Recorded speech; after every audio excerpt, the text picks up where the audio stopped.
ॐ अज्ञानतिमिरन्धस्य ज्ञानाञ्जनशलाखया चक्षुरुन्मिलितं येन तस्मै श्रीगुरवे नमः। नमो ॐ विष्णुपादाय कृष्णप्रेष्ठाय भूतले श्रीमते भक्तिवेदान्तस्वामिन् इति नामिने। नमस्ते सरस्वते देवे गौरवाणी प्रचारिणे निर्विशेषा शून्यवादी पाश्चात्य देशतारिणे। जय श्री कृष्ण चैतन्य प्रभु नित्यानंद श्री अद्वैत गदाधरा श्रीवासादि गौर भक्तवृंद। हरे कृष्णा कृष्ण कृष्णा हरे हरे, हरे राम राम राम हरे हरे। हरे कृष्ण। तो दक्ष एक और बात कहते हैं नारद जी से। वो कहते हैं कि किसी के मन के अंदर में वैराग्य की भावना उत्पन्न करने मात्र से व्यक्ति वैरागी नहीं हो जाता है। केवल कपड़े मात्र बदल लेने से व्यक्ति वैरागी नहीं हो जाता है। जब तक व्यक्ति को संपूर्ण आध्यात्मिक ज्ञान नहीं आता है, उसका वैराग्य पूर्ण नहीं होता है। तो दक्ष क्या कहना चाहते थे? दक्ष का ये विचार था कि नारद जी ने उनके पुत्रों के मन में वैराग्य की भावना उत्पन्न कर दी है। वो गृहस्थ बनने वाले थे, उनको सन्यासी बना दिया है। लेकिन ये असली वैराग्य नहीं है। ये वैराग्य ज्यादा दिन नहीं टिकेगा। क्यों? वो कह रहे हैं वैराग्य पूर्ण आध्यात्मिक ज्ञान के साथ होना चाहिए। अगर आध्यात्मिक ज्ञान नहीं है तो वो वैराग्य ज्यादा दिन नहीं टिकता है। तो ये जो बात दक्ष ने कही है, इसमें तो कोई गलती नहीं है, बिल्कुल सही बात कही है। कई बार हम लोग देखते हैं कि लोग जो हैं गेरुआ कपड़ा पहन लेते हैं, सन्यासी का भगवा कपड़ा, और सोचते हैं कि वो सन्यासी बन गए। केवल कपड़ा मात्र बदल लेने से व्यक्ति सन्यासी नहीं हो जाता है। सबसे बड़ा महत्वपूर्ण बात तो ये है कि क्या उसके जीवन में वैराग्य की भावना आई है। मान लीजिए एक व्यक्ति ने अपने वस्त्र बदल लिए, उसने भगवे कपड़े पहन लिए, लेकिन भगवे कपड़े पहनने के बाद में भी मन नहीं बदला है। कपड़े बदल गए, मन नहीं बदला है, और अभी भी अनेकों प्रकार के भौतिक भोग वासनाओं में अगर वो लगा है, तो वो सन्यासी नहीं है। वो तो समाज को धोखा दे रहा है। केवल अपना पेट भरने के लिए लोगों से आदर सत्कार स्वीकार करने के लिए। क्योंकि हमारी वैदिक सभ्यता है कि अगर कोई व्यक्ति सन्यासी है, भगवे कपड़े पहने हुए है, तो लोग उसका आदर करते हैं, सत्कार करते हैं। तो कुछ लोग इसका गलत फायदा उठाते हैं। वो ना तो काम सन्यासी का करते हैं, ना उनके मन के अंदर में सन्यास की भावना है, लेकिन ड्रेस सन्यासी का पहन लेते हैं। प्रभुपाद जी के जीवन में वो एक घटना बताते हैं। उन्होंने स्वयं बचपन में देखा था कि एक व्यक्ति सवेरे भगवे कपड़े पहन करके आता था और सभी घरों में जाकर के पैसा वसूलता था, दक्षिणा मांगता था, भेंट मांगता था, और सब मिलने के बाद में रात के समय में ये भगवे कपड़े उतार करके एक नॉर्मल पैंट शर्ट पहन करके अनेकों प्रकार की भोग वासनाएं करता था। तो ये सन्यास का मतलब नहीं है। कपड़े मात्र बदल लेने से व्यक्ति सन्यासी नहीं हो जाता है। जब तक उसके मन में वैराग्य की भावना उत्पन्न नहीं हुई है, कहां से सन्यासी हो जाता है। तो ये बात जो दक्ष कह रहे हैं बिल्कुल सही है, लेकिन दक्ष को ये पता नहीं है कि उनके पुत्रों में जो सन्यास, जो वैराग्य की भावना उत्पन्न हुई है, वो पूर्ण ज्ञान के साथ में है। ज्ञान के साथ जब वैराग्य आता है तो वो सही वैराग्य है। जब व्यक्ति को पूर्ण ज्ञान हो जाता है कि भाई ये भौतिक संसार में क्या है, भोग वासनाओं में कुछ नहीं है, सब टेम्परेरी है, इससे भी ऊपर कुछ आनंद है जिसे ब्रह्मानंद कहते हैं, आध्यात्मिक आनंद कहते हैं, वो सत्यानंद है, वो सत्य है, ये तो मिथ्या है, ये तो झूठा आनंद है, इसमें केवल कष्ट मिलते हैं। तो जब व्यक्ति को ये ज्ञान आ जाता है तब ऑटोमेटिकली वैराग्य आ जाता है। और भक्ति एक ऐसा मार्ग है जिसमें ज्ञान और वैराग्य दोनों साथ साथ में आते हैं। ये भागवतम में बताया है। वासुदेवे भगवती, कोई भी व्यक्ति भगवान वासुदेव की जो भक्ति में लगा है,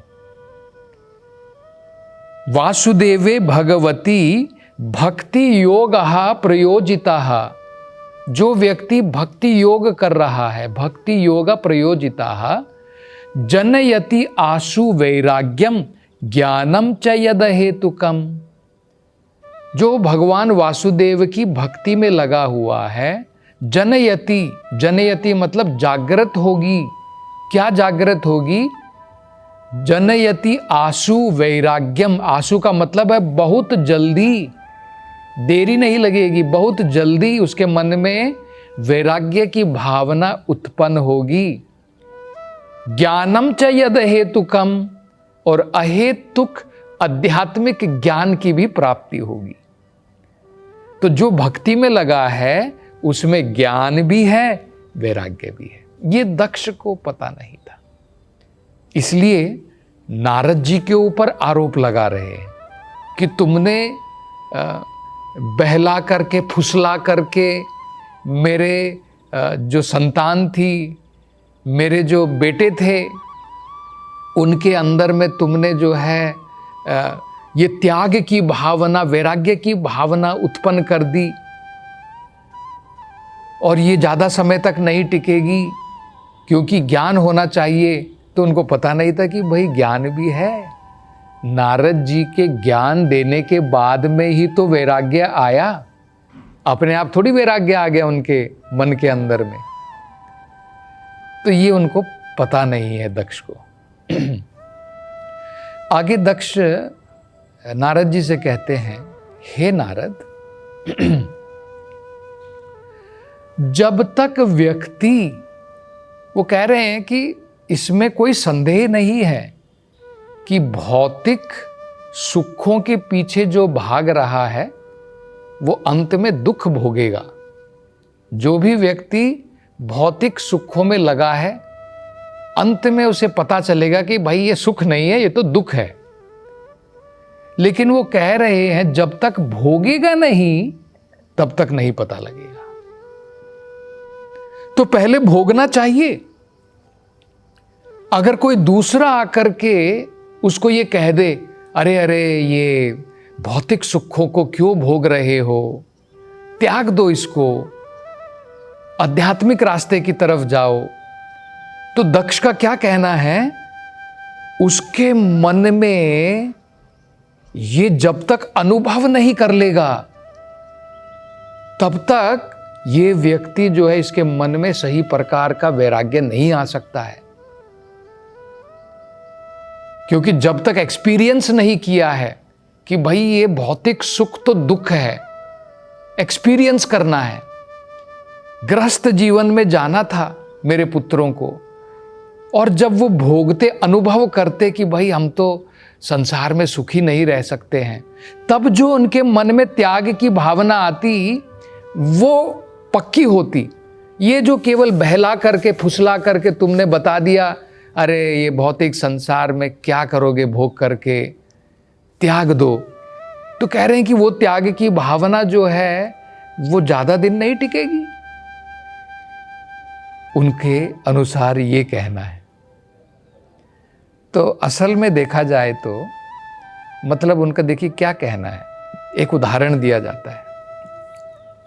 ये एक बंधया की भुजीबे प्रसव वदना। बंधया का मतलब होता है कि बांझ स्त्री। बांझ स्त्री मतलब होता है जो स्त्री कभी भी गर्भधारी नहीं बन सकती है, प्रेग्नेंट नहीं बन सकती है।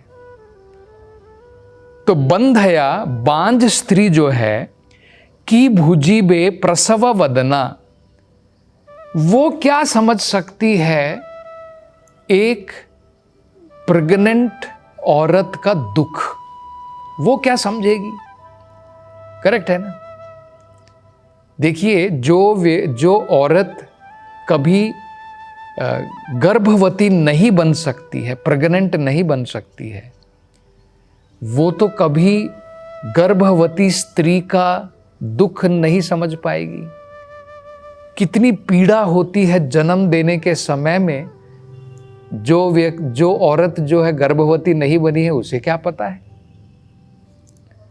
लेकिन आप ये समझिए, ऐसा नहीं है कि जो स्त्री गर्भवती बन गई है और जिसे उसे उस पीड़ा का अनुभव हो गया है, क्या वो उसका त्याग कर सकती है आसानी के साथ में?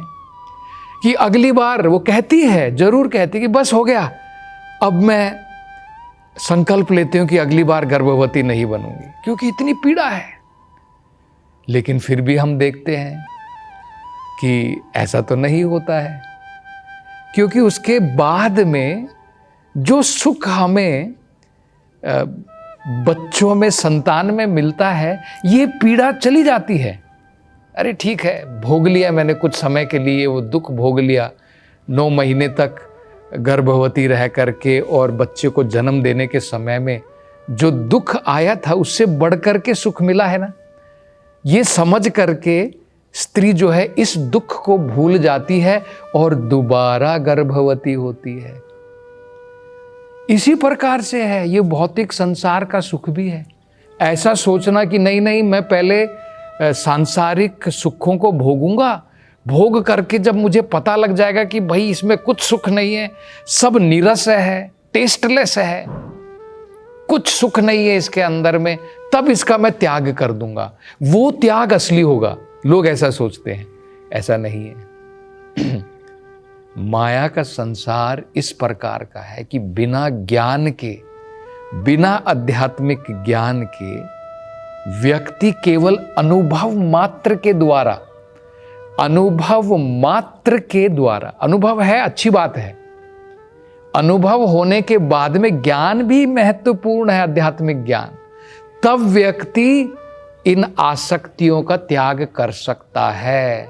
अन्यथा केवल अनुभव मात्र के द्वारा ये संभव नहीं है। भागवत में एक श्लोक आता है, देखिए उसमें क्या कहा है, तृप्यंती नेह कृपण बहु दुख भाजा।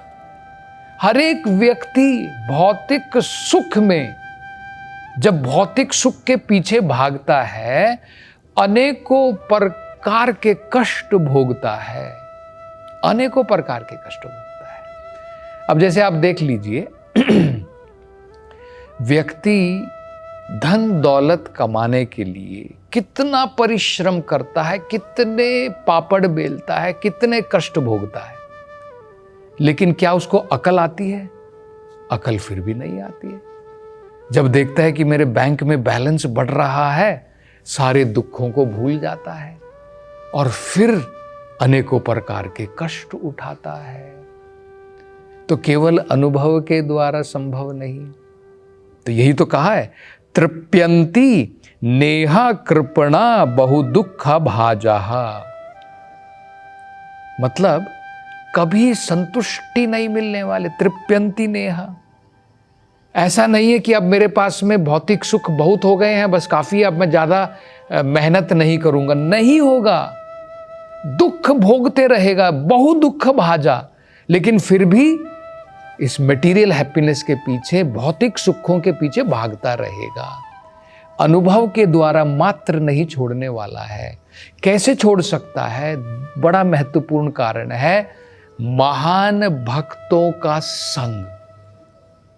नारद जैसे महान भक्त जब अपना सत्संग प्रदान करते हैं, ज्ञान प्रदान करते हैं, तब जाकर के व्यक्ति के हृदय के अंदर में त्याग की, वैराग्य की भावना पैदा होती है। ये सही तरीका है। तो और आगे अब दक्ष जो है नारद जी से क्या कहेंगे, इसकी चर्चा हम अगली कथा में करेंगे। हरे कृष्णा।